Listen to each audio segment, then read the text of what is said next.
foi mostrar, tinha um escrito bem grande, assim, Iveco, na lateral. Espero que tivesse comida ou gente lá, né? Escondida atrás. Espero que eles liberem a comida, né, para não perder. Maravilha. O Adilson, Oi. Eu não tô conseguindo ver aqui a apresentação, só tá Vai. a sua tela. Deixa eu parar de compartilhar. Ela tá em cascata, né? Janela, vou colocar aqui então. Agora sim. E agora? Agora sim. Tá. Bom, vamos lá? Bora.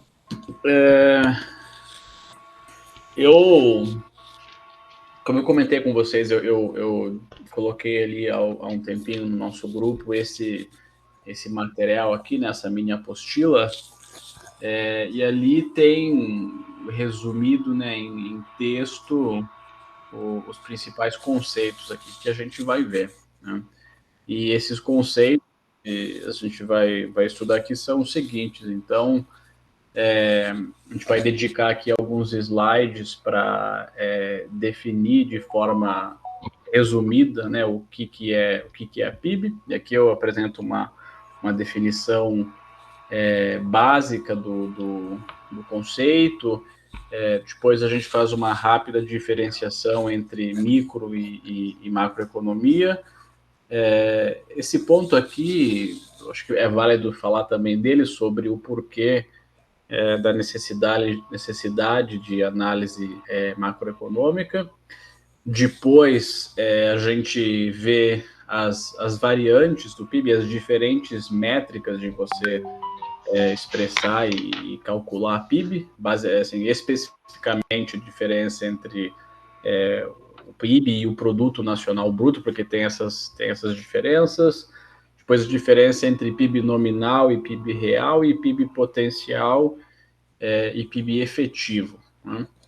Aí, numa quarta parte, a gente vê as três métricas mais usuais de se calcular o PIB, que é a ótica da produção, a ótica da renda e a ótica dos gastos.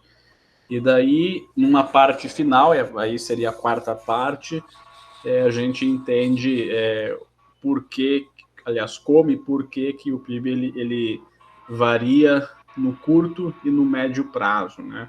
E daí, para responder essa pergunta, no longo prazo, a gente vai estudar os temas de curva de possibilidade de produção e a teoria do ciclo real de negócios, e no curto prazo, a gente entende as variações observando como que se comportam os diferentes componentes da chamada demanda agregada, né? Os nomes são estranhos, mas não é nada difícil de entender se vocês já passaram por esses temas, né? Como eu falei, é um tema que eu abordei recentemente numa ocasião aqui do trabalho, porque foi solicitado e, assim, está no nosso concurso, mas também são conceitos muito esclarecedores para você fazer análises mais amplas, sabe? Eu acho que de tudo que a gente vê no concurso, acho que este tema aqui é um daqueles que dá para você, sem dúvida, levar para a vida, né? Maravilha. Então vamos começar aqui com definições do PIB, né? Eu coloquei um monte de animação aqui, então por favor não reparem. Eu gosto de fazer apresentações com animações, para mim acho que é mais fácil de seguir o raciocínio, né? Certo. Então, definição do PIB. Então, por definição, e aqui eu estou tirando do Mankio, só esqueci de colocar aqui a fonte, né? A definição de PIB é o valor de mercado de todos os bens e serviços finais, né, que são produzidos dentro das fronteiras de um país em um determinado período, né?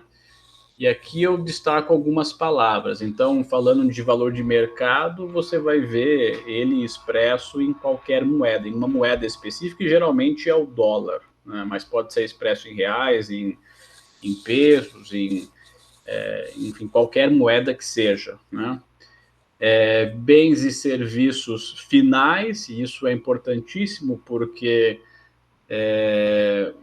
se evita, né, de você calcular essa métrica observando o peso dos componentes, dos insumos que vão em um produto final, porque senão você pode facilmente cometer um erro de dupla contagem, né? Então, quando você vê valores sobre PIB, você está observando o valor de mercado de um produto ou um serviço finalizado. Mas existem também formas de você observar o quanto que cada etapa do processo de produção contribuiu, né, para o PIB. Mas a forma mais usual é de você observar o valor de mercado de bens e serviços finalizados. O outro ponto que vale destacar é que é um valor que se refere a uma região geográfica determinada. Então, é comum de você falar a nível país, PIB Brasil, Argentina, Estados Unidos, China, mas também, e aí depende também do quão robusto é assim, a coleta de dados estatísticos dos países, você consegue também ver PIBs de municípios, de estados, de grupos de municípios, aí vai depender, como eu acabei de citar, de se existe no país um IBGE da vida, por exemplo, né? Mas é possível também. E um determinado período de tempo, geralmente é um ano, mas você geralmente também consegue encontrar trimestralmente ou mensalmente. Aí, mais uma vez, depende de ter gente, né, coletando nos diferentes períodos esse tipo de informação. No site do Banco Central você consegue achar, se não me falha a memória, até o valor mensal. Mas ali eles expressam uma diferente unidade de valor, mas tem uma métrica mensalizada também. Mas enfim, essa daqui então é a definição de PIB, valor de mercado de todos os bens e serviços finais produzidos dentro do limite geográfico de uma determinada região, dentro de um período de tempo específico, que costuma ser de um ano, né? E o PIB ele é uma métrica, uma medida macroeconômica, né? E isso nos dá a oportunidade, então, de diferenciar entre micro e macroeconomia, né? Então, resumidamente falando, vocês sabem que a definição de macroeconomia é o estudo, né, das relações entre os chamados fundamentos macroeconômicos. Quando eu digo fundamentos macroeconômicos, eu me refiro a variáveis bastante amplas, como, por exemplo, renda, nível de desemprego, inflação, o próprio PIB, como eu citei, fluxos de investimentos, taxas de juros, taxas de câmbio e assim por diante, né?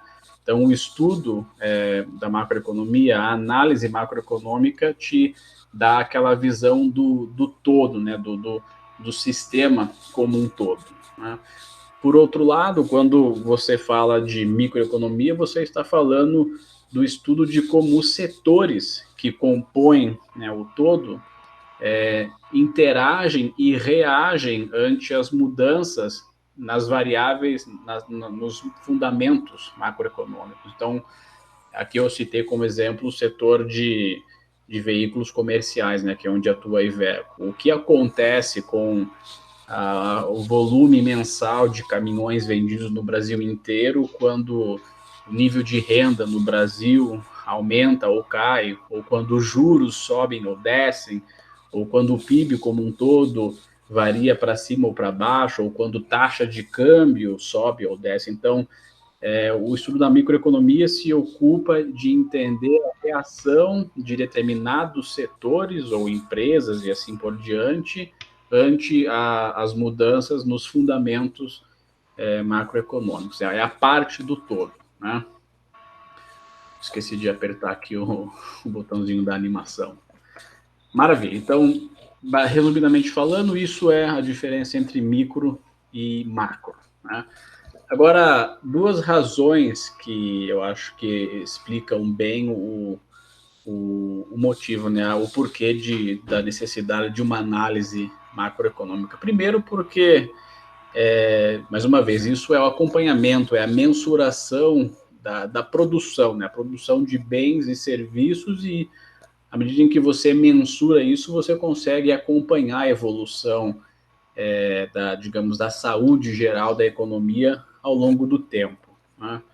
O segundo ponto é que isso serve como uma parte do processo de tomada de decisão, tanto de governo quanto de setor privado, na medida em que esses dois elementos são obrigados a lidar com aquele problema incurável da economia, que é a, a aplicação, né, dos recursos escassos diante de tantas, praticamente infinitas possibilidades diante de infinitas possibilidades, né? Então, a análise macroeconômica, ela permite esse tipo de insight.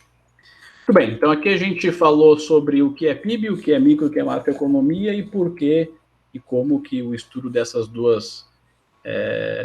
elementos permitem com que você faça melhores decisões, né? Tendo definido o PIB, então, nessa primeira parte, nessa segunda, eu gostaria de falar sobre a diferença entre Produto Interno Bruto, o PIB, a diferença entre ele e Produto Nacional Bruto, que é o PNB, depois a diferença entre PIB nominal e real, e por fim a diferença entre PIB potencial e PIB efetivo. Assim, de tudo que eu já vi na faculdade, que eu vi durante a faculdade, acho que esses temas aqui foram um dos mais esclarecedores. Assim, te ajuda a fazer análises muito bacanas e muito bem embasadas. Então vamos lá. Então, fazendo a diferença aqui entre PIB e PNB, né? Produto Interno Bruto, que é o que vocês veem aqui na esquerda, e Produto Nacional Bruto. Eu tentei montar uma animação, um desenho, porque eu acho que fica mais fácil. Então, começando pelo PIB, como a gente já comentou no início, é o valor de mercado de todos os bens e serviços finais, e destaquei aqui em azul, né? Produzidos dentro dos limites geográficos de um país, independentemente da nacionalidade do produtor. Então, imagine que aqui dentro do nosso país, né, você tem empresas de nacionalidades diversas produzindo os seus produtos. Tem empresas brasileiras, tem alemãs, tem chinesas, tem argentinas, tem, enfim, quem tem condições de produzir aqui, vindo de outro país, pode fazer isso sem grandes dificuldades, né? E isso é o PIB. Então, a soma, o valor de mercado de tudo que essas empresas produzem dentro dos limites geográficos do Brasil fazem parte do PIB. Não precisa ser somente brasileiro. Tudo que foi produzido dentro do Brasil vai fazer parte do PIB brasileiro. Por outro lado, quando você estuda o produto nacional bruto, aqui também você fala do valor de mercado de todos os bens e serviços finais produzidos, e aqui agora é a diferença, apenas pelos nacionais de um país, né, pelos fatores de produção nacionais de um país, independentemente de onde estejam. Então, imagine que em nível mundial você tem empresas brasileiras no Brasil, nos Estados Unidos, na África, na Ásia, enfim, espalhadas pelo mundo. O valor de mercado produzidos pela soma dessas empresas compõe o produto nacional bruto. Essa é a diferença básica entre esses dois indicadores.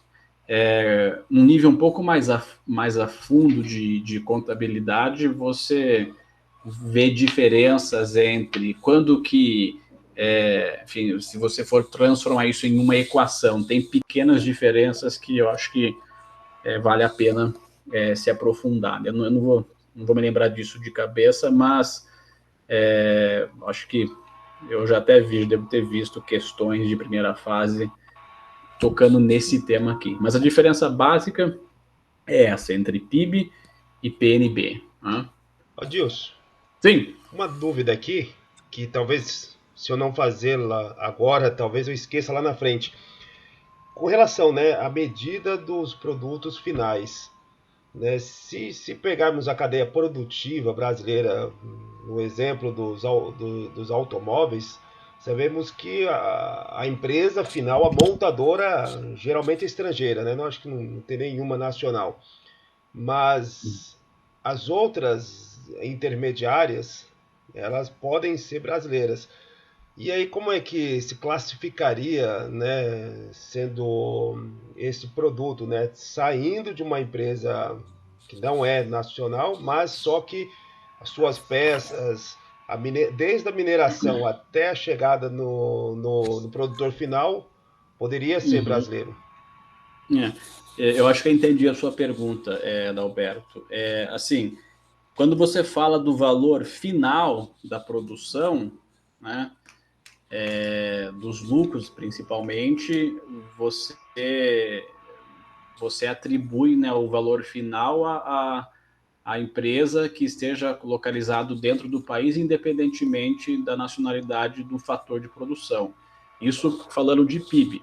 Mas logo aqui na frente a gente vai ver as variantes do PIB e mostrar como que algumas dessas variantes permite que você observe a contribuição da cadeia produtiva. E daí Ah, você beleza. consegue atribuir, por exemplo, o aço, né, que faz parte da cadeia produtiva de um caminhão. Ok, a Iveco, por exemplo, é italiana, então depois que ela paga impostos e paga salários e tudo mais, o lucro vai lá para a Itália, né, fazendo parte do PNB italiano, embora o valor final seja contabilizado no PIB brasileiro.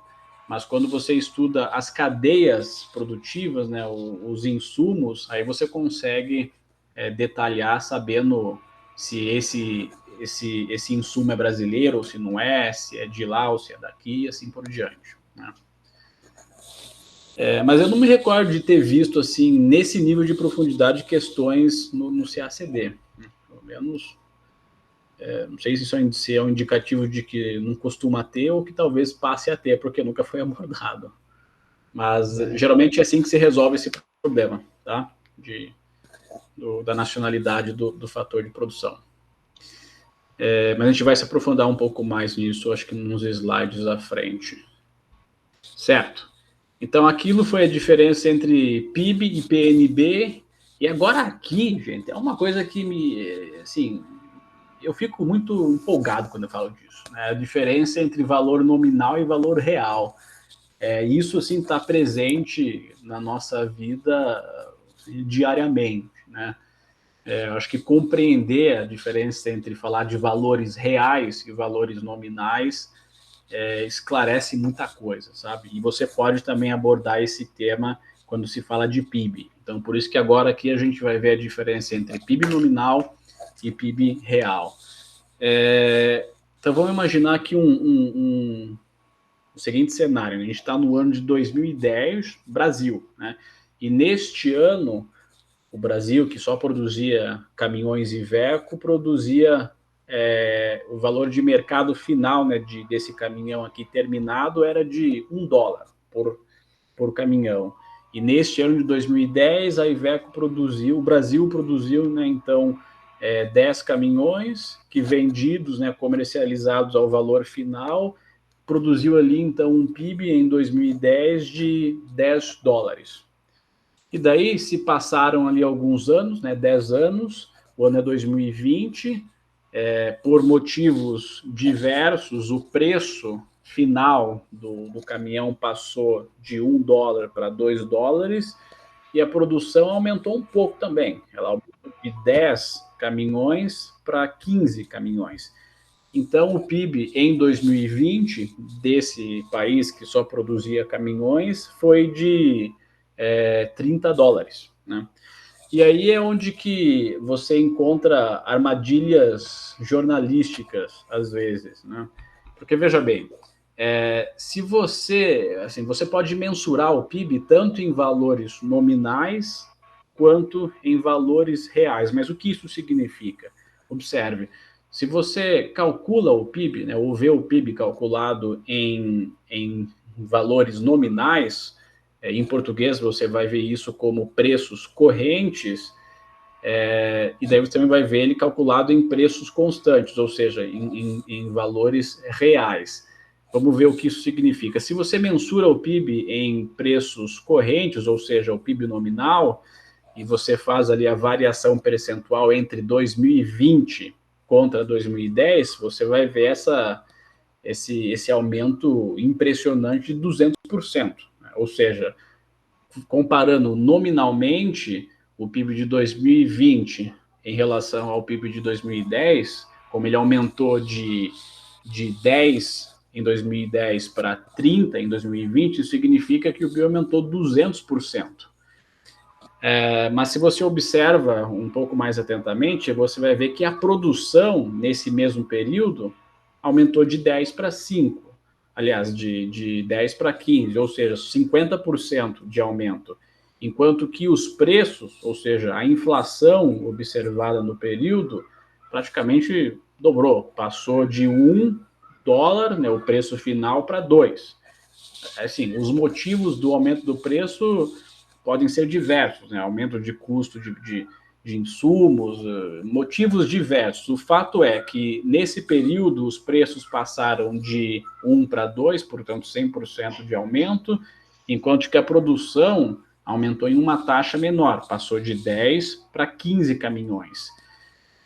Mas aqui a gente está calculando o PIB em termos nominais, e o termo nominal, a preços correntes, você muitas vezes vai ter a métrica poluída, por assim dizer, pelas flutuações de preços, né? É por esse motivo que não é ideal você fazer acompanhamentos, estudos de PIB ou qualquer valor monetário, por assim dizer, sem desconsiderar a inflação, ou seja, se você usa apenas valores nominais. Por outro lado, quando você trava o preço em relação a um ano de partida, aí você estaria calculando a variação real. Então, observe, mais uma vez, a produção nesse período entre 2020 e 2010 aumentou 50%, saiu de 10 unidades para 15 unidades. Se nós calcularmos o valor final desses caminhões usando não o preço de 2020, que sofreu 200% de aumento, mas os preços praticados lá em 2010, você elimina o impacto do aumento dos preços. E nesse caso, então, você iria observar que o PIB aumentou 50% apenas, ou seja, o mesmo que aumentou a produção. Isso significa você calcular o PIB a preços constantes, você mantém a variável preço constante ao longo do tempo, inalterado, porque em termos de PIB, o que te interessa saber é quanto a produção realmente aumentou, a produção física, e não quanto os preços aumentaram.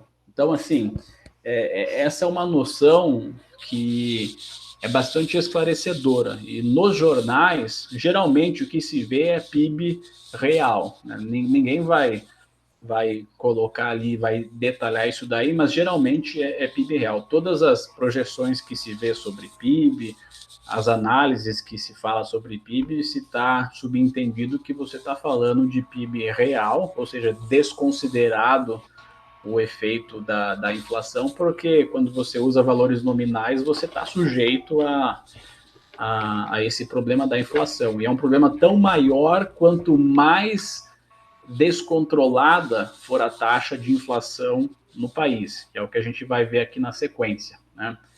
Ainda sobre o tema valor real e valor nominal. Veja, por exemplo, os Estados Unidos, né?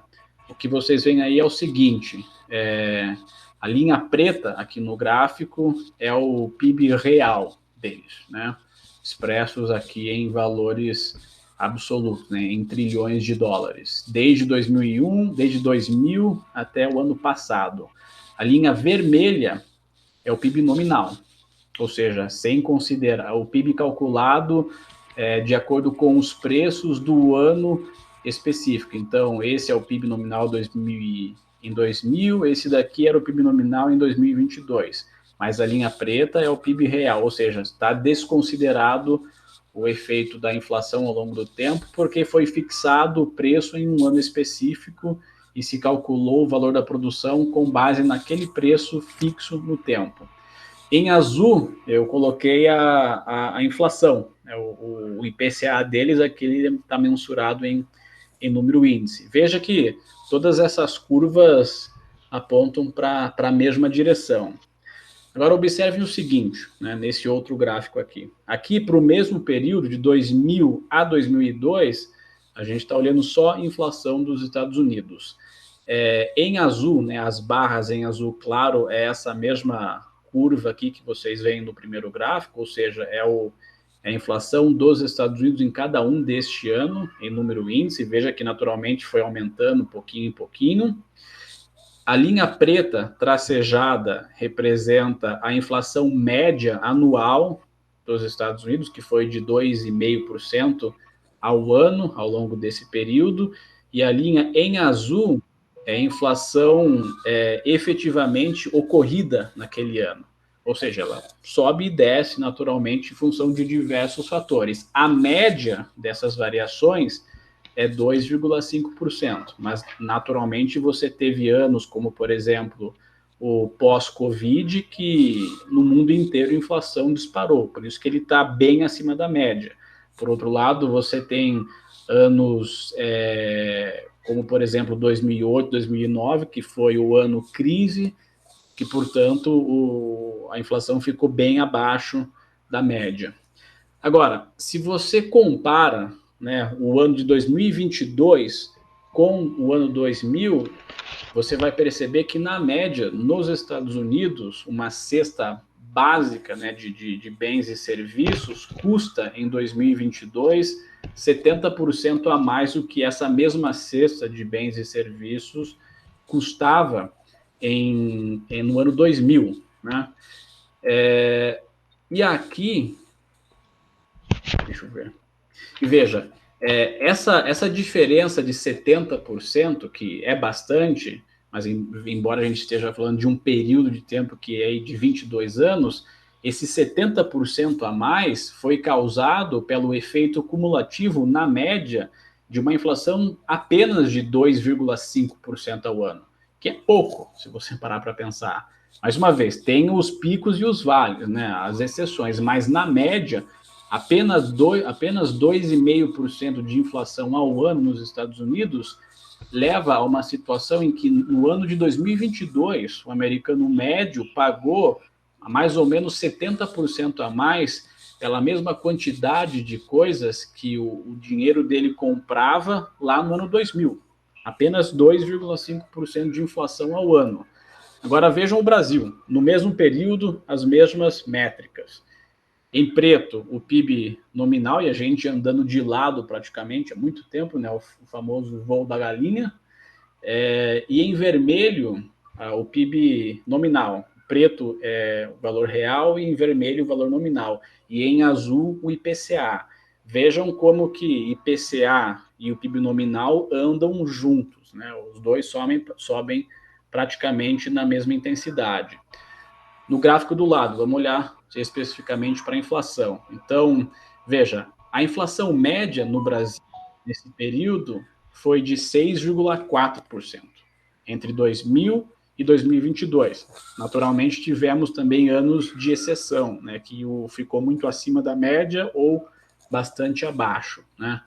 Mas vejam, uma inflação média no Brasil entre os anos de 2000 e 2022 produziu uma inflação média de 6,4%, cujo efeito cumulativo significa que no ano passado nós pagamos mais ou menos quase 290% a mais por uma determinada cesta de bens e serviços do que nós pagaríamos lá no ano 2000.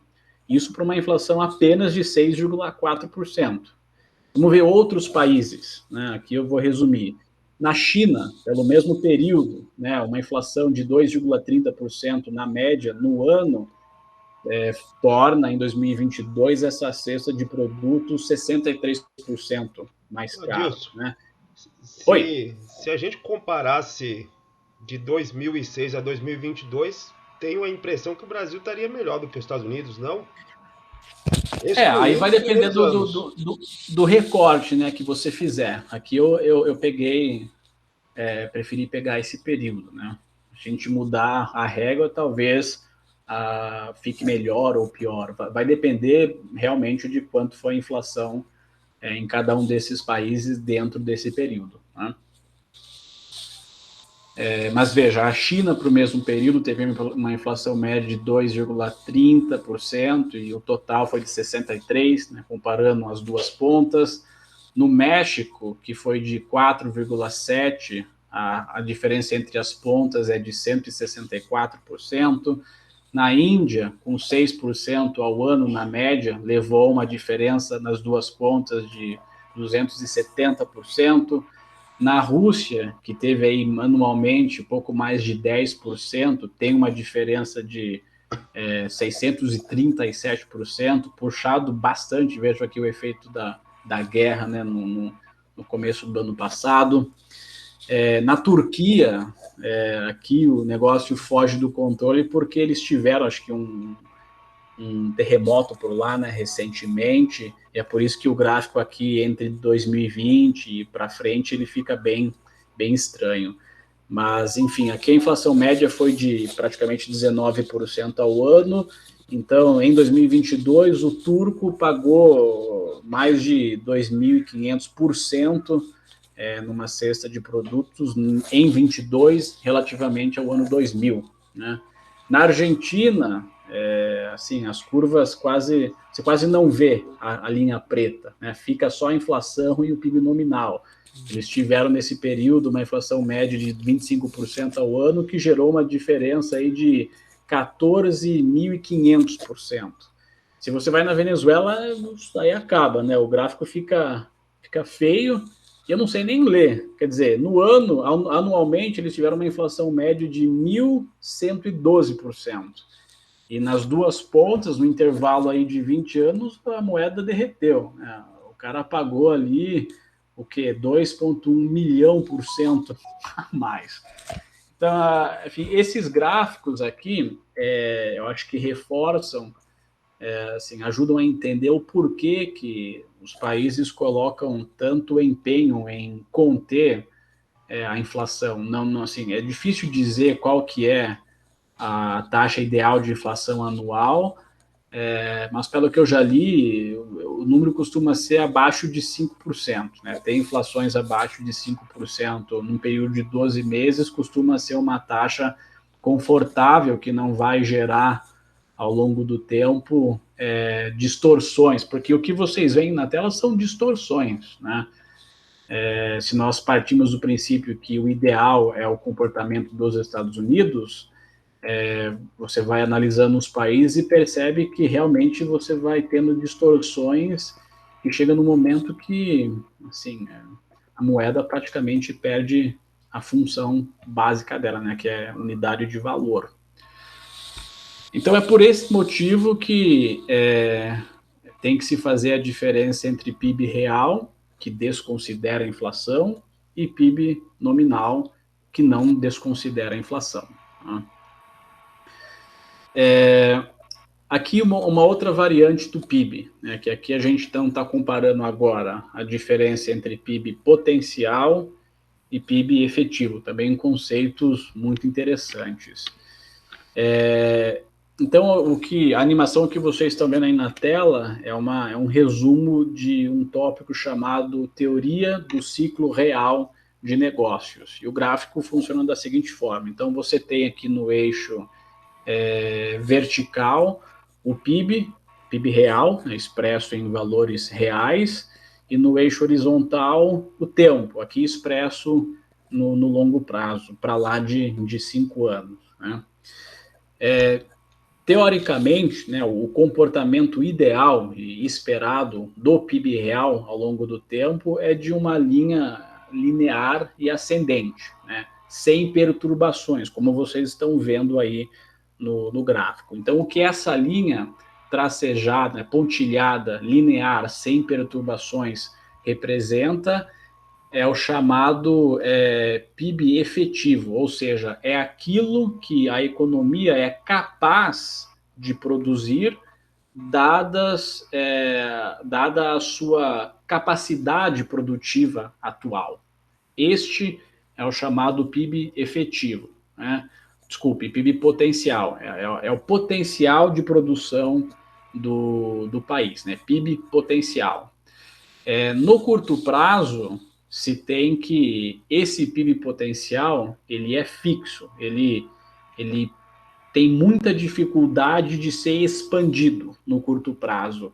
E isso se explica pelo fato de que, veja, as empresas não conseguem, de um mês para o outro, de uma semana para outra, aumentar significativamente a sua capacidade produtiva, porque isso requer dinheiro para fazer investimentos, dinheiro para contratar e treinar pessoas, né? A Iveco, por exemplo, não consegue, se há um surto de demanda, ela não vai conseguir produzir muito mais caminhões por dia do que ela produz hoje, porque a fábrica é fisicamente limitada, tem uma organização ótima do espaço que não comporta você produzir 20 caminhões a mais por dia. Então, é por esse motivo, essencialmente, que no curto prazo, a capacidade produtiva do país, o PIB potencial do país, ele é mais estável, ele é mais fixo, né? Mas no longo prazo ele tem uma tendência de ascensão, e isso se deve ao fato de que as empresas investem no longo prazo, né? Embora este ano seja um ano conhecidamente ruim relativamente a anos anteriores, porque juros estão altos e tudo mais, as empresas têm planos de aumentar investimento ao longo do tempo, desde que as condições gerais sejam favoráveis. Então, pelo fato de que as empresas costumam investir na sua capacidade produtiva ao longo do tempo, isso leva a essa característica ascendente do PIB potencial ao longo do tempo, né?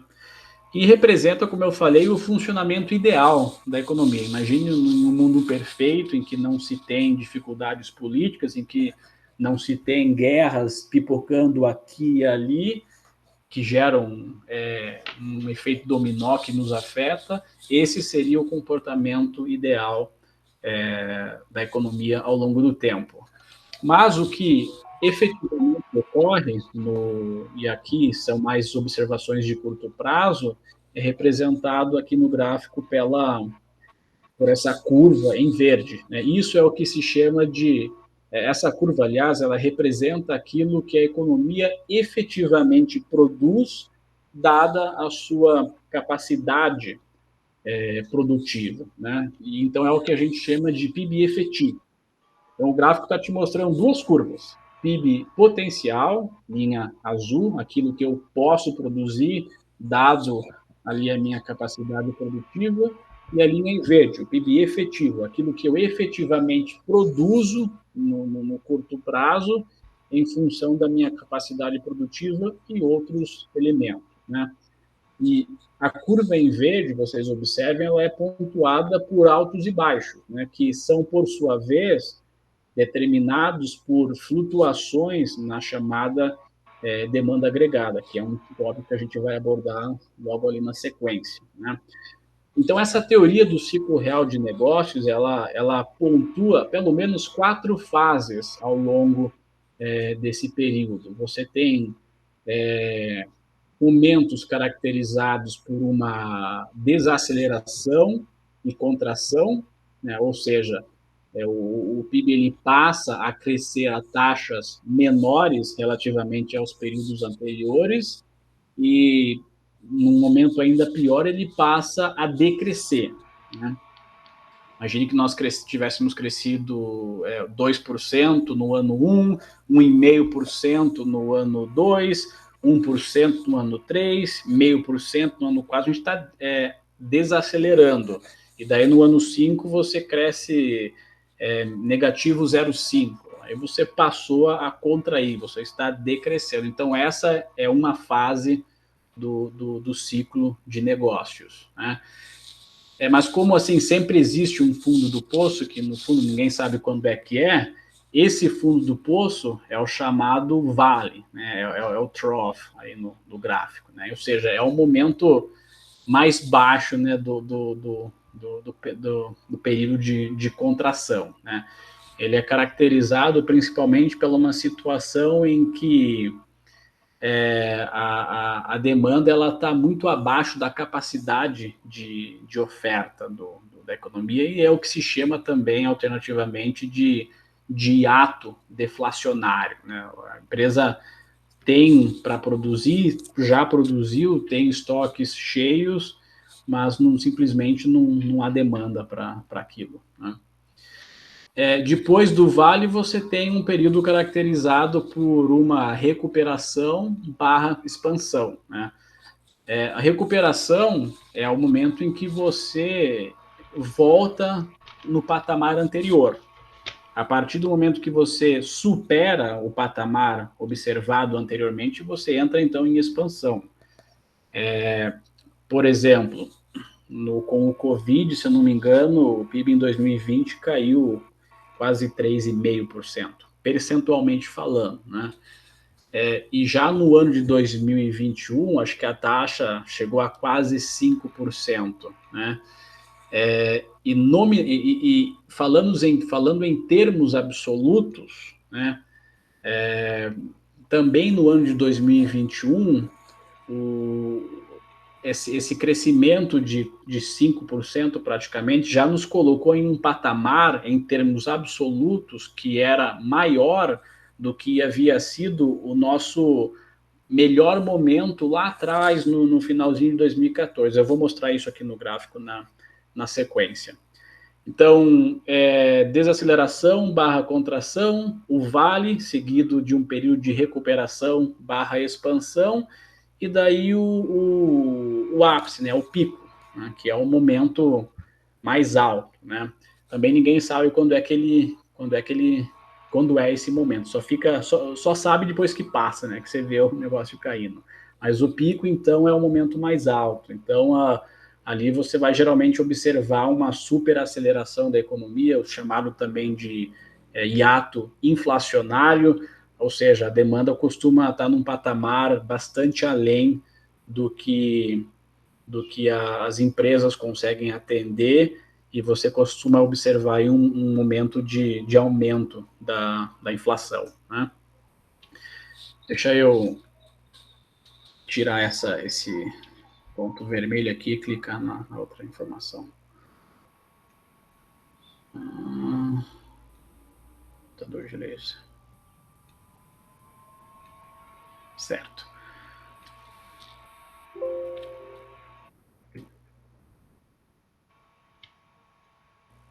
Só um minutinho. Aqui. Veja só, aqui eu trouxe dados reais, né? Aqui é o PIB do Brasil. Então, o que vocês veem aqui é o seguinte: nas barras em verde, a gente está vendo aqui o PIB em termos absolutos, em quantidade de dinheiro, né? Em 2001, por exemplo, a gente tinha um PIB de 1,1 trilhão de dólares. Em 2022, nosso PIB foi de, deixa eu ver, um pouquinho acima de 1,8 trilhão de dólares. O que eu quero dizer entre a diferença de recuperação e expansão? Observem, no ano de 2014 foi o ponto mais alto nessa sequência aqui, né?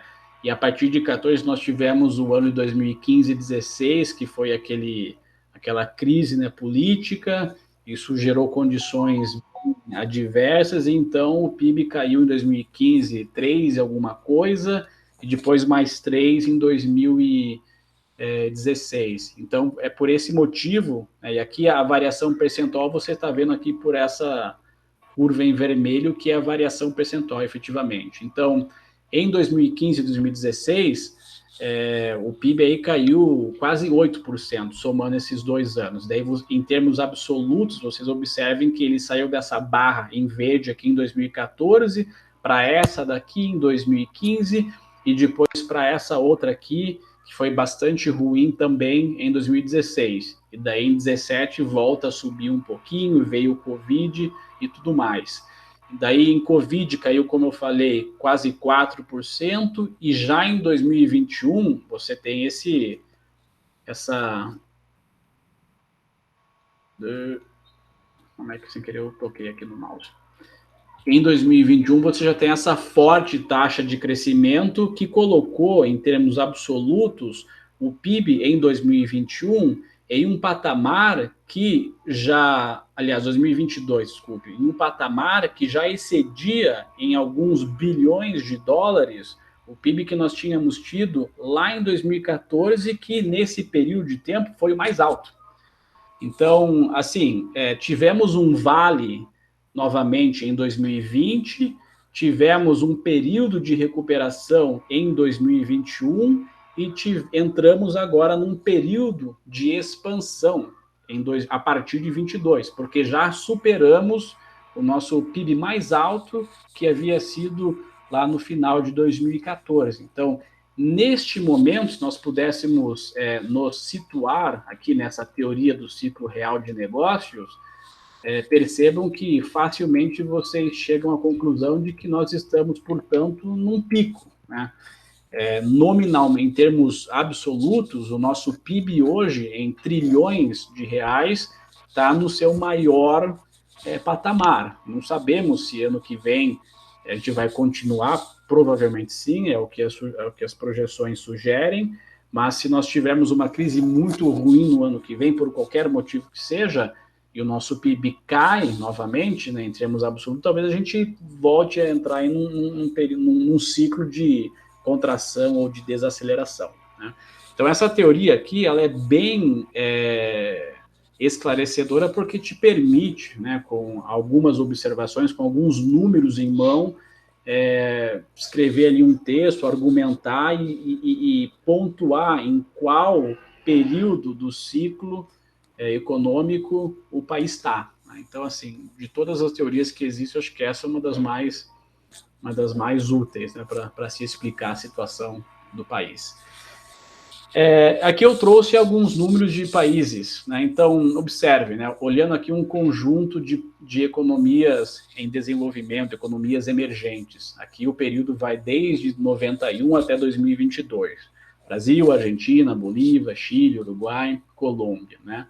E comparando com algumas economias desenvolvidas, né?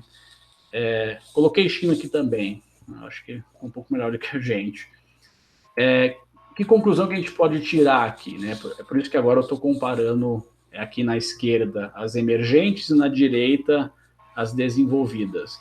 O ciclo de negócios, né, para as economias emergentes, tipicamente, a passagem por todas as etapas do ciclo costuma ser mais recorrente.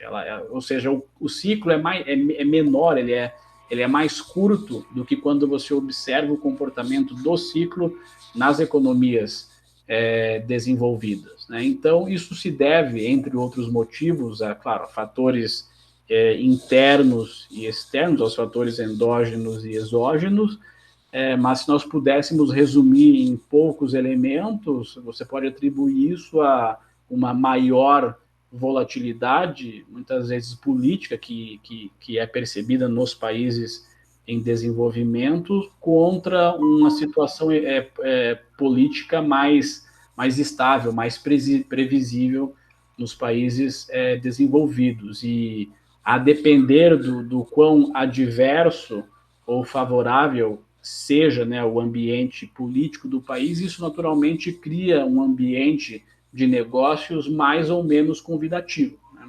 Então, aqui são dois elementos que se conectam, que nos ajudam a entender por que em economias emergentes e em economias em desenvolvimento o ciclo de negócios tende a ser mais curto, ou seja, você tem com mais frequência períodos de contração, expansão, pico e etc. Muito bem. Adilson, só por curiosidade, é dali que se retira, é por aí que se retira aqueles índices de risco? De investimento? Ou não tem nada a ver? você diz de onde eu tiro essas informações? Não. Quando a gente vê o índice de risco Brasil está em tanto para investimento, essas coisas. É dessa linha de raciocínio ou é outra coisa, não tem nada a ver? Não, sim, tem a ver, né? Quando a gente fala de volatilidade política, existem diversas Isso métricas mesmo. para você Essa o conceito científico. Eu estou tentando seria, falar em pedagogia isso aqui. seria isso, sim, né? Sim, essas informações todas que você está vendo, né? Aqui na empresa, a empresa paga uma consultoria que a gente tem acesso ao banco de dados deles. Tudo que está aqui você consegue com muito esforço encontrar cavocando sites aí de FMI, Banco Mundial e IBGE, etc. Mas a diferença é que a empresa paga lá um banco de dados que eu consigo baixar isso daí em minutos, né?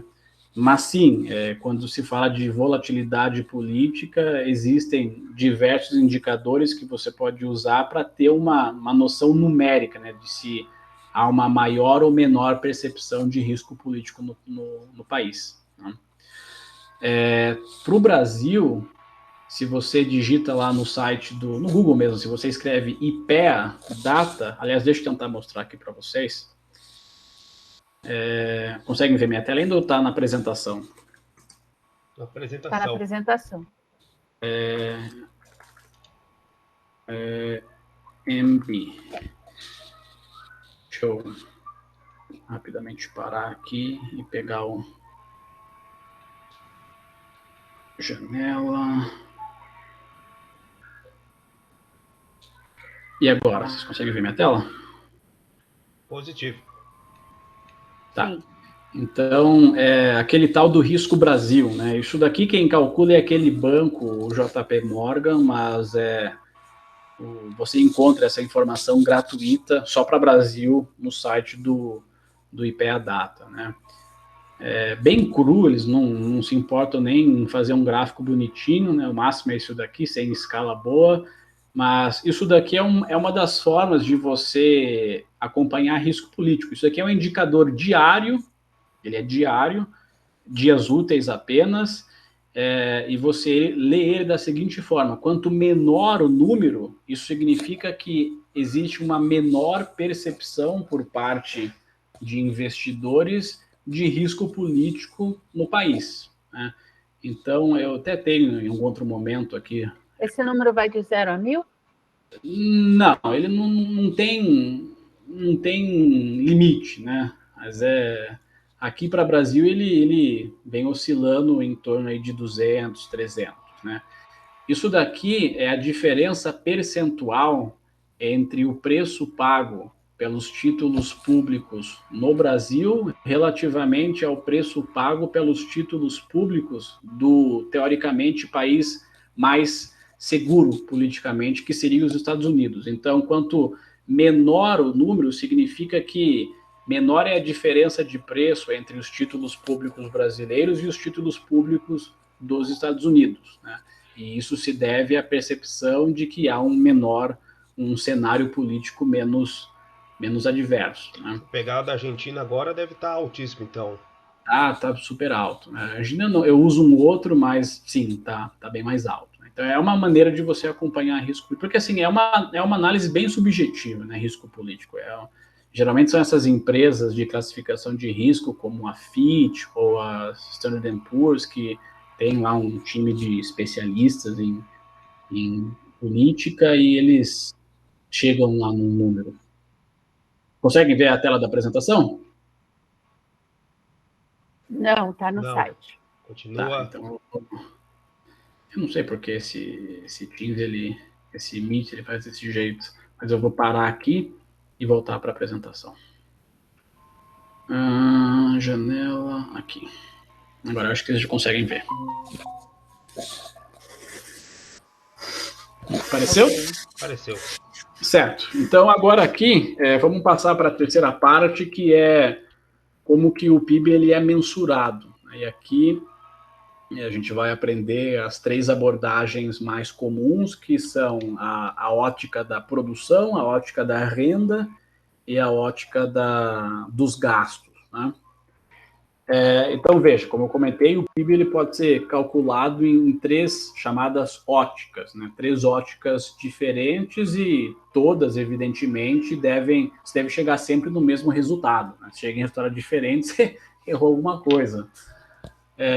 Essas óticas são a ótica da produção, a ótica da renda e a ótica da despesa, né? A ótica da produção, você pode, e aí vai ao encontro daquele comentário que você fez no início, Adalberto. A ótica da produção, ela pode ser subsegmentada em valor bruto e valor bruto adicionado. E eu explico isso aí na sequência, né? O valor bruto é o valor final, né, de mercado de todos os bens e serviços finalizados, ou seja, é o PIB, a definição básica de PIB que nós vimos lá no início. Mas ele tem uma deficiência, que é o que você comentou, porque ao olhar o valor final do produto, você não consegue saber, por exemplo, com quanto que contribuiu, né, no valor final de um caminhão o setor do aço, o setor da borracha, o setor da tinta, enfim, todos os setores que convergem para a produção de um caminhão. E também, é claro, a nacionalidade do fator de produção, né? Essa deficiência ela é endereçada pela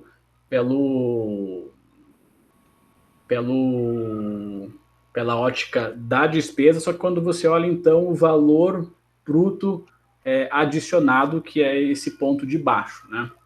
A gente vai ver ele em mais detalhes. A ótica da renda é basicamente você preencher essa equação. Então, você tem que PIB, né, é a soma de S, que aqui, então, seriam os salários, né, os juros, os aluguéis e o lucro. Eu vou também detalhar isso mais à frente. E a ótica da despesa, isso daqui acho que é uma das equações certamente mais presentes nos livros, que é você somar o PIB pelo lado de tudo aquilo que foi gasto com o que foi produzido. Então, o PIB, que aí é o Y, seria a soma de C, que é o consumo das famílias, de I, que é o investimento das empresas, de G, que é o gasto, que são os gastos do governo, e daí a diferença entre tudo aquilo que foi exportado, que foi vendido para o mundo, deduzido de tudo aquilo que foi comprado do mundo, né? Então, essa aqui seria a equação do PIB pelo valor, pela ótica da despesa. Vamos ver cada um deles em mais detalhes, né? Começando pela ótica da produção, né? Então, como eu falei, você consegue subsegmentar a ótica da produção em valor bruto e valor bruto adicionado. Eu coloquei um pão aqui, não me lembro por quê, mas vamos imaginar que a gente esteja falando de uma economia que só produza pães, né? Observe, no valor bruto, né, a gente está interessado no valor final do pão, desconsiderando quanto de valor o setor da farinha adicionou ao valor final do pão, quanto de valor o setor do trigo adicionou ao valor final do pão. Só importa saber quanto custa o pão, o preço final, né, porque você paga lá para o padeiro. Agora, na ótica do valor adicionado, você consegue, e aí eu uma vez vi uma oportunidade de visita ao IBGE, assim, são planilhas enormes que são enviadas pelas empresas, muitos números que você consegue, por nota fiscal e etc., saber de onde veio aquilo, né? Mas, resumidamente falando, você consegue, pelo valor bruto adicionado, saber quanto de valor o setor do trigo adicionou aos 320, que é o preço final do pão, quanto que o setor da farinha adicionou, quanto que, sei lá, o padeiro efetivamente ganhou ali, enfim, a soma disso tudo também, obviamente, tem que dar os 320. Então, resumidamente falando, se você precisa saber a contribuição por setor, você vai ter que procurar pelo PIB, ótica da produção, valor bruto adicionado. Não é um número fácil de encontrar, né? Talvez porque não seja de interesse para fins práticos, né? Se você só quer saber o desempenho do país como um todo, talvez você não esteja interessado em saber quanto que setores específicos. O máximo que você pode ver, às vezes, é agricultura, indústria, né? Mas existe como você se aprofundar um pouco mais, né? Aí você vai ter que garimpar muitas coisas do IBGE, mas esses números existem, tá bom? Então, isso é a ótica da produção, com a diferença entre valor bruto e valor bruto adicionado, né? Daí, mais uma vez, o caminhão, veja, esse é o caminhão finalizado, mas tem borracha, tem vidro, tem plástico, tem componentes eletrônicos, tem muita coisa aí. Ótica da renda, né? Então, como eu comentei, nessa equação, a gente tem os seguintes fatores, né? Então, veja, a ótica da renda, ela te permite entender quais fatores de produção são remunerados. Então, veja, a renda, né? Cadê? Aqui. Veja, os fatores de produção, né, são os seguintes: você tem o trabalho, né, o labor, você tem o dinheiro, né, o capital que é investido na produção, você tem a terra propriamente dita, onde está instalado a fábrica, onde está a unidade fabril, e você tem também até um elemento que em alguns livros você encontra, que é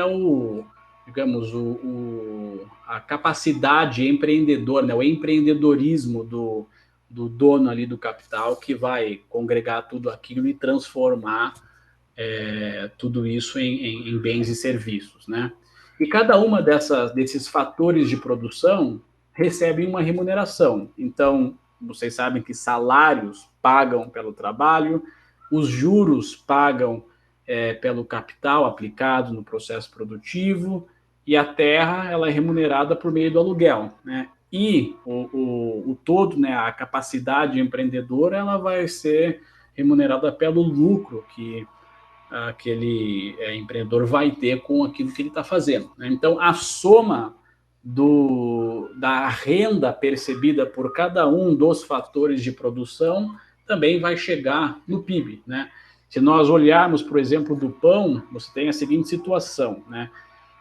Vamos olhar, então, aqui cada um dos setores. Você pode descobrir, olhando os números, que o setor do trigo recebeu, pelo trabalho que foi feito ali, um valor de 30, que a terra, o local onde está ali a usina que produz o trigo, foi remunerado em $20, né? Que o aluguel das máquinas, né, dos financiamentos, do equipamento, foi remunerado ali em juros, né, em um valor de 10, né, e que o lucro de tudo isso foi de 40, né, que ficou para o empreendedor. Então, se você soma todas essas rendas percebidas, você vai chegar, né, nos valores totais, e daí você chega, então, no valor final do pão, né? Então, é uma maneira de você ainda detalhar mais o cálculo do negócio, né? Nessa equação toda, alguns livros vão incluir um elemento muito importante, que são os impostos, né? Em contabilidade nacional, se não me falha a memória, você tem exercícios que, ora, pede para você considerar o governo ou desconsiderar o governo. Mas, enfim, esse é um tema que tem a ver com o cálculo do PIB pela ótica da renda, que é quando você estuda o quanto de remuneração recebeu cada um dos fatores de produção. A ótica dos gastos, que é, assim, acho que a mais utilizada, talvez porque seja mais simples de se entender, e você tem essa equação, como eu mostrei anteriormente, né? Quais são os componentes dessa equação? Você tem o seguinte: você tem as famílias, né, households, os núcleos familiares, as empresas, o governo e o mundo, né? E daí, o mundo 1 aqui a gente vai ver o que é, e o mundo 2 também. Então, as famílias, quando elas vão às compras, elas produzem consumo. Isso aqui você pode chamar de consumo das famílias, ou gasto das famílias, ou demanda das famílias. E na equação é representado pela letra C. As empresas, né, fazem investimentos. compram caminhões, compram pregos, contratam gente, enfim, fazem o que é necessário para dar sequência no negócio, né? Então, as empresas investem, e na equação é representado pela letra I. O governo também tem gastos e investimentos, geralmente mais gastos, né? E na equação é representado pela letra G. E quando a gente fala de mundo, né, o resto do mundo, você vai ter tudo aquilo que o país vendeu para o mundo, que são, portanto, as exportações, e na contrapartida, tudo aquilo que o país comprou do mundo, que são as importações, né? Na equação, você vai ver isso daqui expresso, né, entre parênteses x menos m, ou, se você preferir, NX, que seriam as exportações líquidas, né? Mas é assim que você vai expressar a interação do país com o mundo, né? Vocês talvez já tenham visto na prova exercícios que falem, considere uma economia fechada com governo, ou uma economia aberta sem governo ou com governo. A economia fechada seria o equivalente a você tirar o mundo, ou seja, você assume um país que nem compra do mundo e nem vende para o mundo, né? Uma economia aberta, por outro lado, na equação você consideraria X e M, né? Uma economia com e sem governo não teria o I, aliás, não teria o G, e assim por diante, né? Eu já vi muitas questões que brincam com esse tipo de consideração, né? E daí, quando você tem uma economia aberta, ele talvez vai colocar uma questão relacionada à taxa de câmbio, porque vai impactar a exportação e importação. São questões bem interessantes. Dado importante, né? Você consegue também saber a representatividade de cada um desses componentes nos PIBs dos países, né?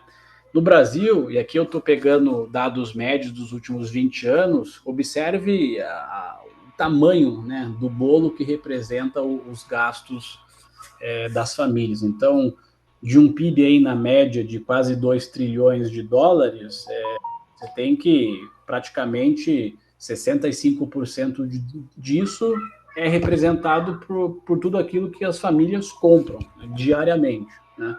Em segundo lugar, vem os investimentos das empresas, com algo perto aí de 16%, o governo com 20%, e a interação com o mundo aí que fica abaixo de 1%, né? Não se deve se assustar com esse 0,5%, imaginando que é pouco. Tem muitos bilhões de reais aí, né? Mas é pouco, né? Assim, é pequenininho em relação ao todo. Se você olha para os Estados Unidos, veja, famílias ali com quase 70%, empresa 17,5%, governo 17%, né? E eles são um país, nesse período analisado, que tem um déficit muito grande, por isso que eles mandam mais dinheiro para fora do que recebem dinheiro vendendo. Por isso que ali a parte com o mundo tá negativo, né?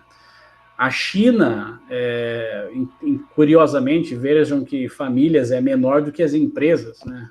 Então, quase 10 pontos percentuais a mais para as empresas, governo com 15%, né? O mundo com quase 3%, né? Eu andei lendo recentemente sobre China. Em 1980, o valor total das exportações chinesas foi 30% menor do que do Brasil, no ano de 1980. Em 2022, a China exportou, relativamente ao Brasil, 1.106% a mais. Com esse nível de tamanho de exportação chinesa, isso significa que em 2022, o valor total só das exportações da China foi quase 173% maior do que o PIB do Brasil. Ou seja, ano passado, o que a China vendeu para o mundo é mais do que o Brasil inteiro produziu de riqueza no ano inteiro. E assim, não é só no ano passado, é nos últimos 10 para 15 anos. É um negócio absurdo, né? Então, só nesse 2,8% tem mais de um Brasil aqui, né? Pra você ter uma ideia do tamanho que é um negócio. Mas isso daí, então, pessoal, é a ótica dos gastos. É a mais comum de se utilizar, né? Se você vê, por exemplo, os relatórios do IBGE, é isso que você é essa ótica, geralmente, que eles vão usar para fazer o cálculo. Talvez porque seja, como eu falei, a mais fácil de você entender, né? Muito bem. E a última parte aqui, vamos entender, então, o que explica, né, as flutuações de curto e longo prazo do PIB. Vamos começar aqui, então, falando sobre três conceitos, né? O conceito de estoque de capital, de produtividade e de investimentos. Então, quais são as premissas aqui? Bom, veja, no longo prazo, a gente precisa ter em mente que a capacidade, né, da economia de produzir bens e serviços, ela é determinada basicamente por duas variáveis. Quais são essas variáveis? Pelo nível existente de estoque de capital, e aí quando eu falo estoque de capital, estou me referindo aos fatores de produção, e pelo nível de produtividade desses fatores de produção. Deixa eu explicar um pouco mais, né? Mais uma vez, os fatores de produção são terra, o trabalho, né, o capital, e você pode incluir também aí, né, a capacidade empreendedora, né? Isso aí é o chamado estoque de capital. Agora, o nível de produtividade desses fatores de produção basicamente significa quantas unidades de bens e serviços eu consigo produzir a partir de uma unidade de capital. Então, vamos pensar aqui no fator trabalho, né? Eu consigo produzir por dia, sei lá, 10 relatórios, né? Se, em função de investimentos em treinamento, em capacitação, eu consigo passar a produzir em um dia 15 relatórios, então a minha produtividade aumentou em 50%. Né? É isso que se quer dizer por nível de produtividade do estoque de capital. É quantas unidades a mais é possível produzir, dado uma mesma quantidade de fatores de produção. Né? Agora, o que determina, né, os níveis de produtividade desses fatores de produção?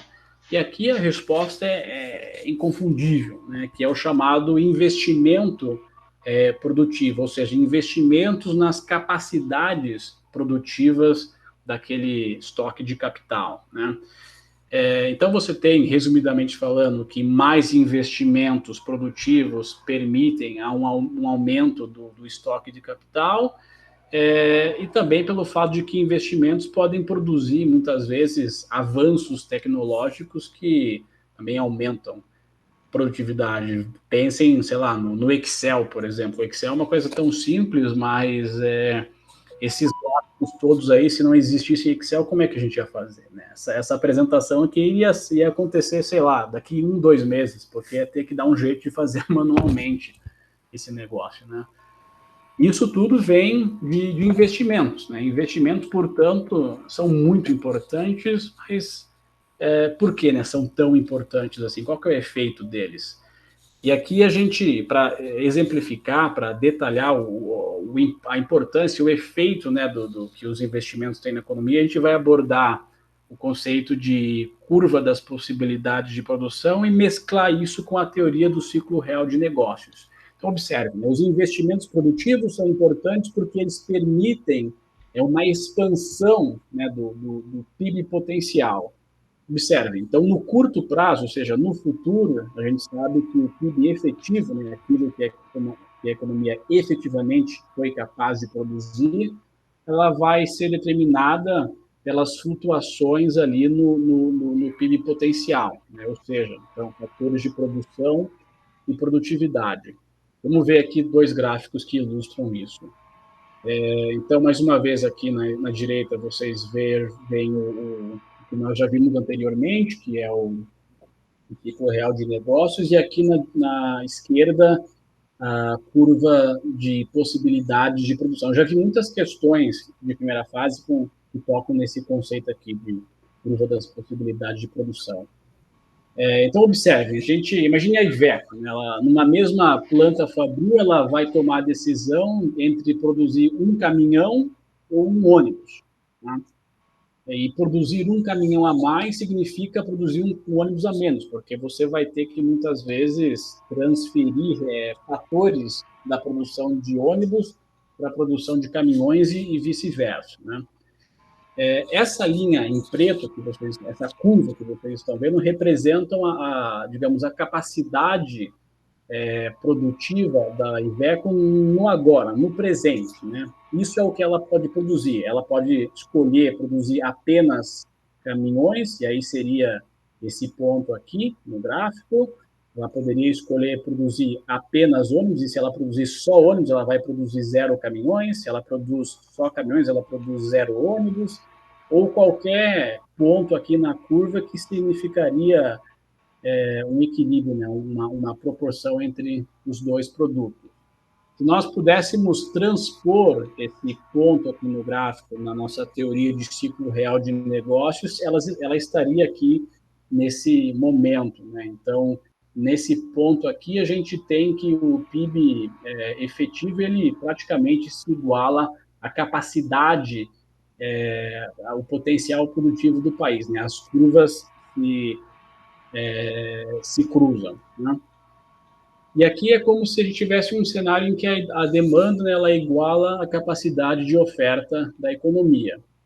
Mas também pode ocorrer situações em que a empresa passe a produzir no momento T2, né? Ou seja, ela está abaixo da capacidade produtiva dela, talvez uma crise. Aliás, é exatamente esse momento que o setor de veículos pesados está, né?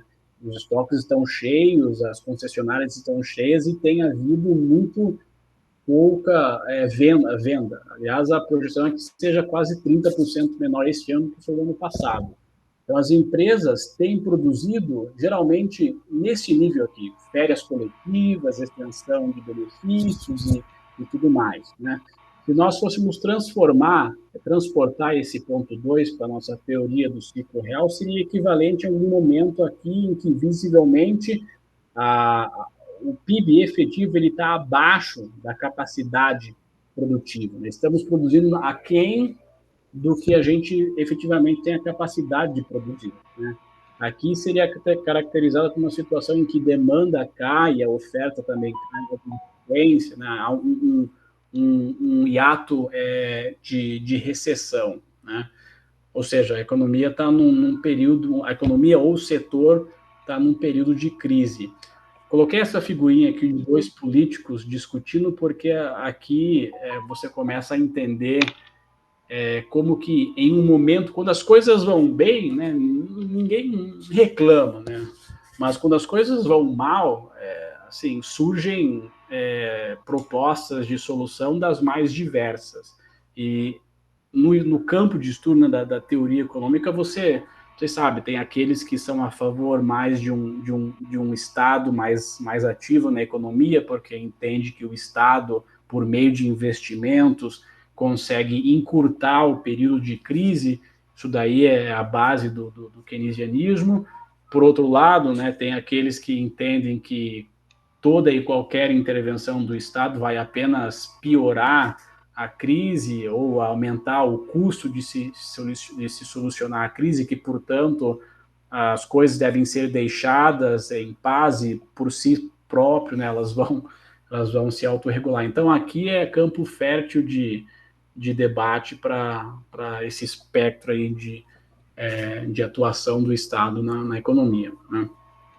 Mas agora observem essa curva aqui em laranja, né, o ponto T3 aqui no gráfico.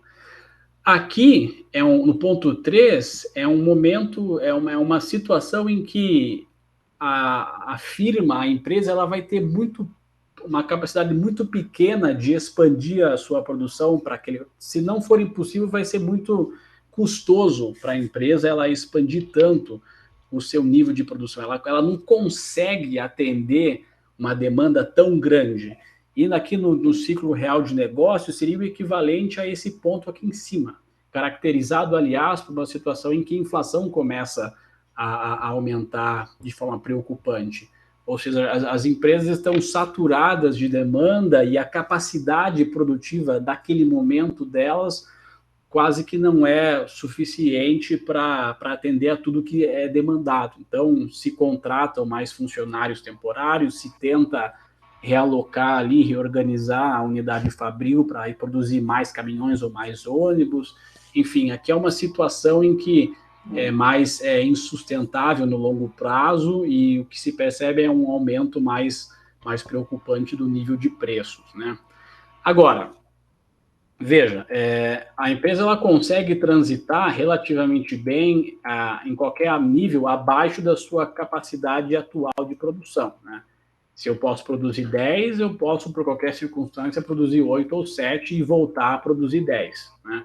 Agora, para eu produzir das 10 unidades para 15 unidades, talvez eu consiga, com alguma otimização ali do espaço e uma contratação temporária, mas não consigo manter isso por muito tempo sem efetivamente fazer investimentos para que isso se torne possível sem pressionar os meus fatores de produção, né? Como que isso é feito? Por meio de investimentos, né? Então, as empresas antecipando, né, as firmas antecipando que no futuro certamente vai ser demandado mais do que é no presente, elas têm planos de investimento ao longo do tempo. Então, em função dos investimentos das empresas, né, ao longo do tempo, que você vai tendo a expansão do potencial de produção do país, que, como eu falei, é dado aqui, portanto, por essa nossa curva azul tracejada. E no momento em que as firmas consolidam a sua capacidade produtiva maior, no futuro você teria, portanto, digamos, uma nova convergência entre oferta e demanda, anulando, portanto, esse hiato aí inflacionário, né?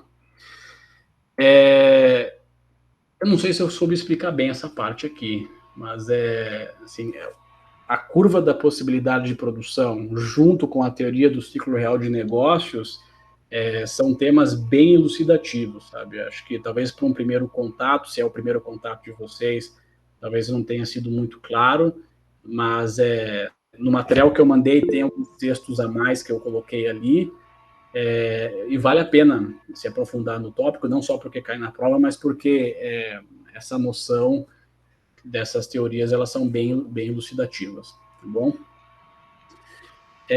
Adilson, oi. Só um momento aqui que você estava falando aí dessa parte de um limite para expandir a produção diante dos fatores.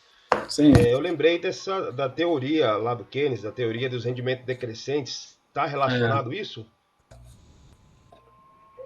Porque cada vez, lá o Keynes ele diz que cada vez que se acrescenta um fator de produção, a tendência não é aumentar, quer dizer, a tendência não é aumentar a produção numa mesma proporção, ele vai diminuindo, mesmo que você aumente o fator. Eu acho que sim, Reinaldo. Me lembro de ter lido algo num livro de um exemplo para explicar, né, a teoria dos rendimentos decrescentes como uma padaria que só comporta 10 padeiros e 8 fornos, e se você começa a colocar mais padeiros ali, mais um forno, o espaço não permite, daí você vai ter uma situação em que você tem 12 padeiros trabalhando, mas por falta de espaço e equipamento, 2 estão parados, né? Então, eu acho que está relacionado sim, não vou te falar com certeza, mas essa teoria da curva de possibilidades vem de microeconomia, e esse ponto que você citou, a gente vê em micro, né? Então, eu acho que tem uma conexão sim. Um ponto aqui, aqui eu peguei informações do IBGE, né? O IBGE publica trimestralmente, né, o PIB, veja que ele está usando aqui a ótica da despesa, então ele pega lá o PIB total, aqui está trimestral, total, consumo das famílias, governo, FBCK, que é a formação bruta de capital fixo, ou seja, investimentos das empresas, exportações e importações. Aqui é bem mais específico para caminhões, mas a gente faz um acompanhamento aqui que é o seguinte, em preto vocês estão vendo desde 2001 até o último trimestre, quantos caminhões são vendidos no Brasil todo trimestre. e em vermelho é o nível de investimentos das empresas. Então, assim, percebam que as duas curvas andam muito próximas umas das outras, com um nível de intensidade, com um nível de correlação de 83%, então bastante alto. E o mercado de caminhões este ano tem sofrido muito, entre outros motivos, mas também porque o fator investimentos feitos pelas empresas tem aí já 3, 4 trimestres entrado numa tendência de queda, e tem caído porque juros, eu estou falando de Selic, estão ainda muito altos, mas por 12 meses ficou travado ali em 13,75%, né? Então, assim, mais uma vez, vejam como que um fundamento macroeconômico, que é juros, acaba criando um efeito dominó, que aqui no fator micro, que é o setor de caminhões, gera um impacto negativo, né? E para finalizar, os determinantes, né, da flutuação do PIB ao longo do tempo. Então, veja, no curto prazo, como eu comentei, a capacidade produtiva da economia de produzir bens e serviços é determinada pelas flutuações da demanda agregada. O que significa isso daí?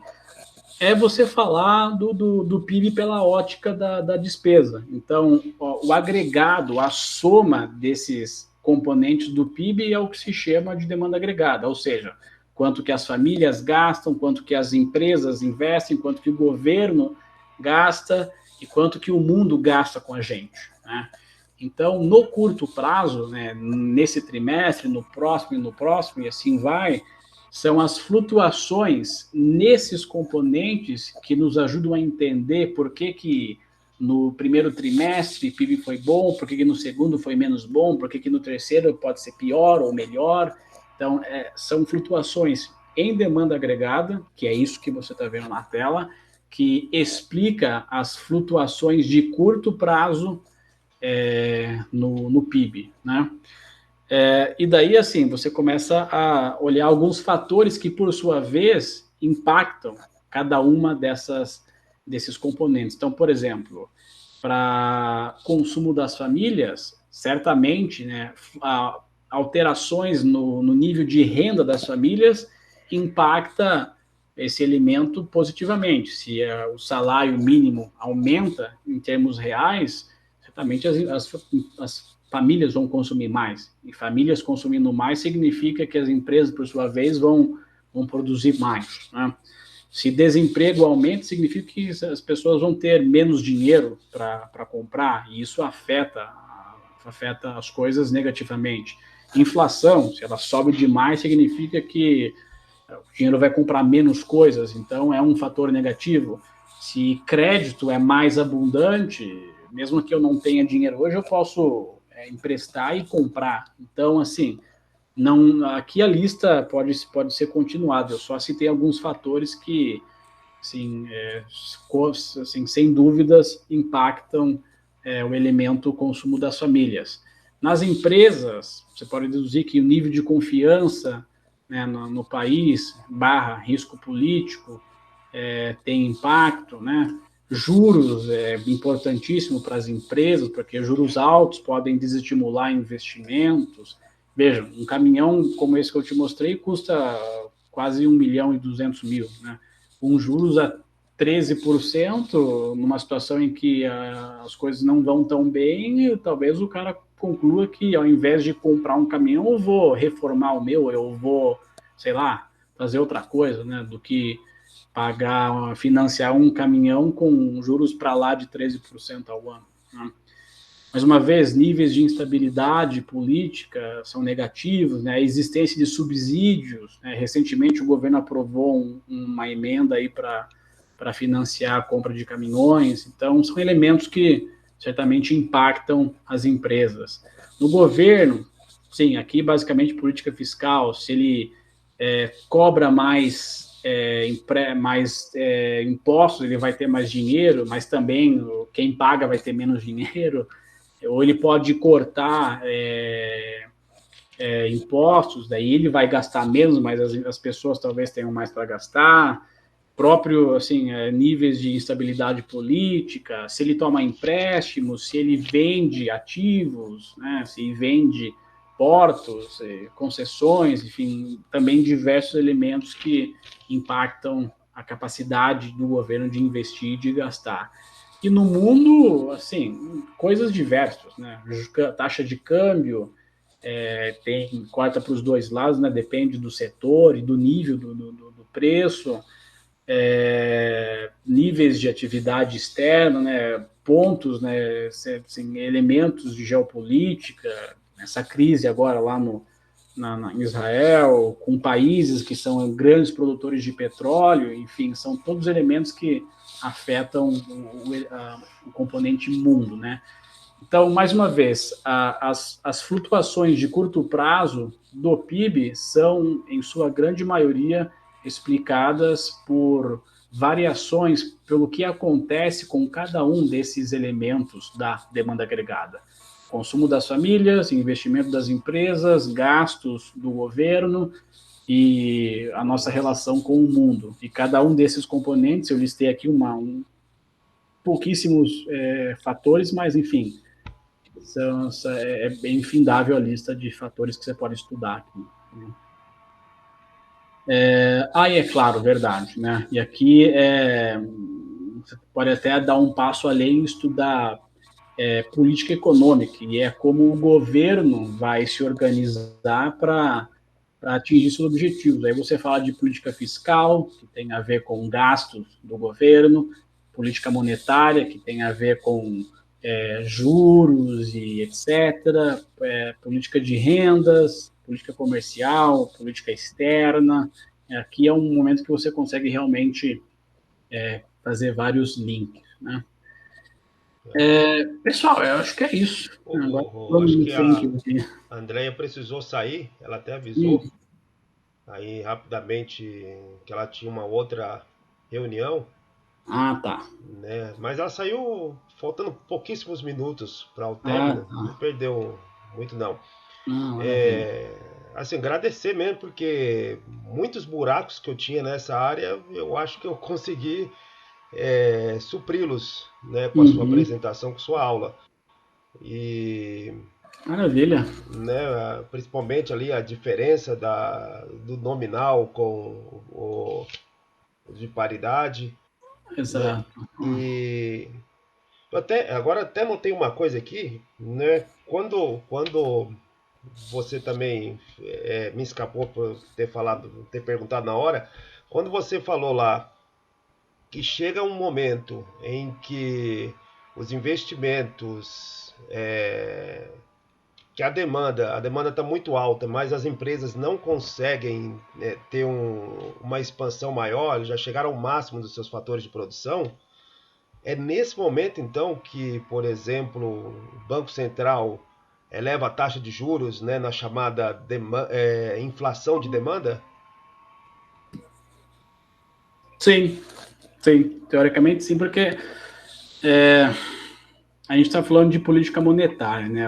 Como que o governo vai buscar controlar a atividade econômica por meio de manipulação de juros, mas teoricamente, se há um cenário de inflação de demanda, que por sua vez é caracterizado por um cenário em que as empresas não conseguem atender a tudo aquilo que o mercado demanda delas, tipicamente você teria uma atuação do governo buscando reduzir essa atividade econômica, que ele pode fazer por formas diversas, sendo a mais comum delas, política monetária, que é juros. Né? Tem um livro, cadê? Deixa eu ver se eu acho ele aqui, ele está aqui, ó. Acho que vocês têm esse daqui, ó, Economia Brasileira. Tenho, mas não li. Se vocês não têm, vale a pena investir nele. Eu tenho, só não li. Mostra de novo, eu não tenho. Eu tenho ele aqui, livro, mas não li ainda. Nossa, assim, olha, esse tema aqui que eu acabei de comentar, vocês vão ver olha só, capítulo 1, Objetivos e Instrumento de Política Econômica. Aqui nesse capítulo ele mostra basicamente, né, que o governo ele pode escolher, eu quero ser um governo que se preocupa com o meio ambiente, então eu vou tomar medidas para proteger o meio ambiente. Ou eu posso ser um governo que vai priorizar o combate à inflação, ou eu vou priorizar o crescimento.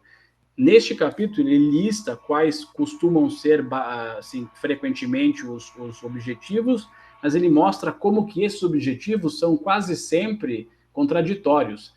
Um governo que vai querer controlar a inflação, evidentemente vai criar desemprego, porque se você eleva juros para conter a inflação, você pode criar um cenário em que as empresas produzam e vendam menos, porque juros está alto, e assim, as empresas não conseguem manter funcionário de férias para o resto da vida, vão demitir, né?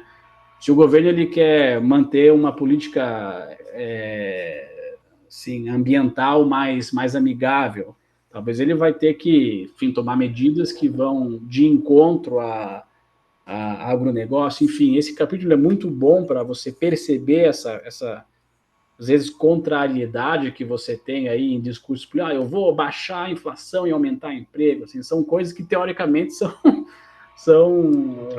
não combinam, né? Um ou é outro. Nesse mesmo capítulo, instrumentos de política econômica, política fiscal, monetária, cambial, política de rendas, né? Então, assim, esse livro aqui, pelo menos o primeiro capítulo inteiro, vale a pena ler porque ele fala exatamente disso que eu comentei, né? A parte do PIB você vai encontrar no capítulo 7.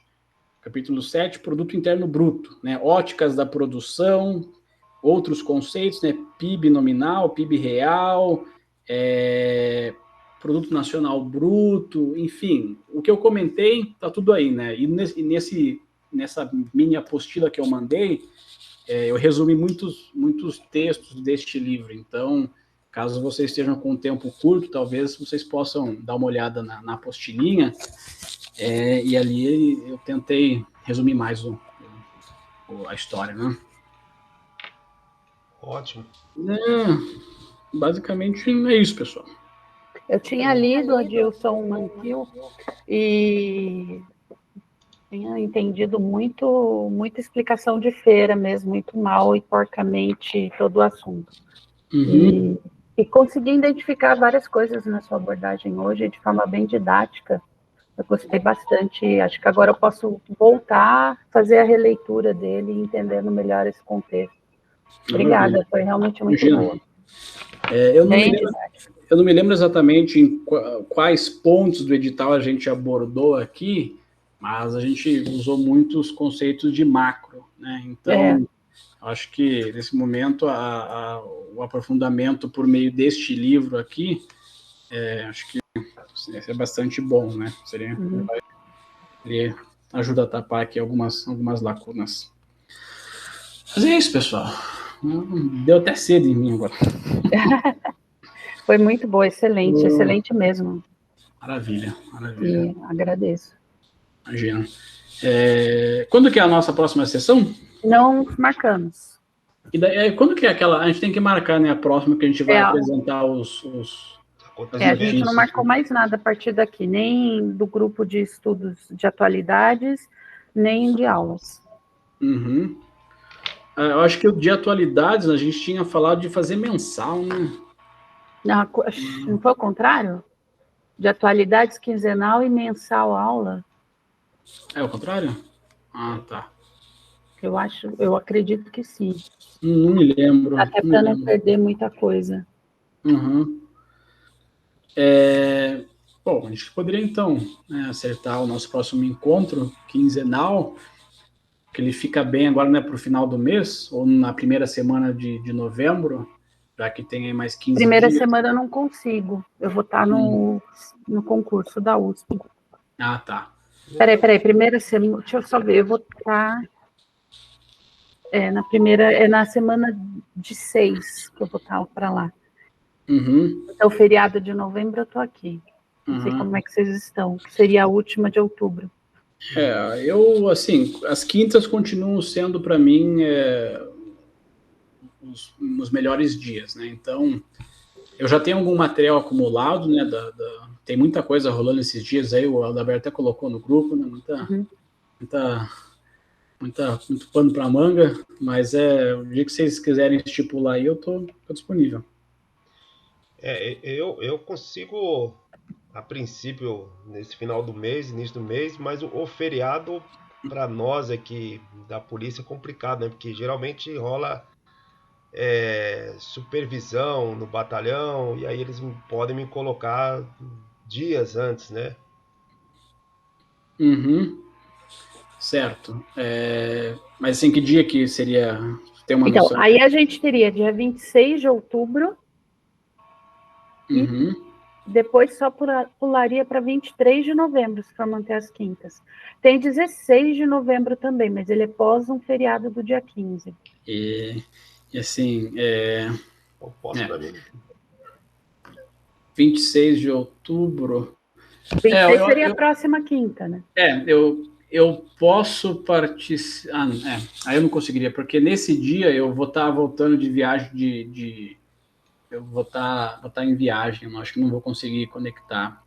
E na segunda quinzena de novembro eu vou estar longe também, vou estar em viagem. Então, se a gente conseguisse, talvez na segunda, tipo, até o dia 10 de novembro, né? A primeira semana você tá ocupada ela toda. É que o concurso ele começa no dia 6. Então, ele vai. E no dia 2? Como é que. É feriado, né? Acho que o Roberto acabou de comentar. Mas eu acho que dá para marcar sim. Dá para marcar, eu só posso assim. Pode ser que aconteça de 4 dias antes eles mandarem eu fazer a supervisão. E se a gente deixar então pré-marcado, daí pré-marcado tá bom.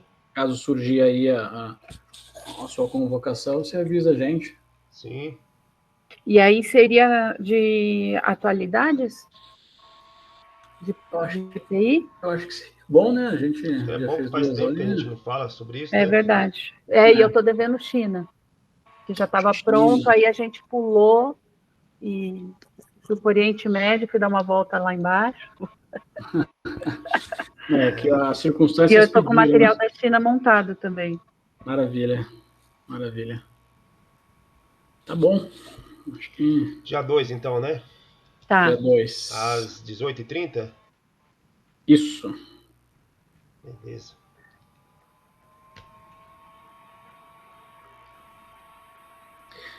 Tudo bem, pessoal. Acho que é isso. Obrigado, viu, Obrigada a vocês. Obrigado a vocês aí, obrigado. Me aturarem por quase do... Acho que eu passei um pouquinho do tempo, mas... Eu tive que dar uma saidinha rápida, mas... Sem problemas. Mas eu maravilha, maravilha. Isso aí. A gente vai se falando então, tá bom?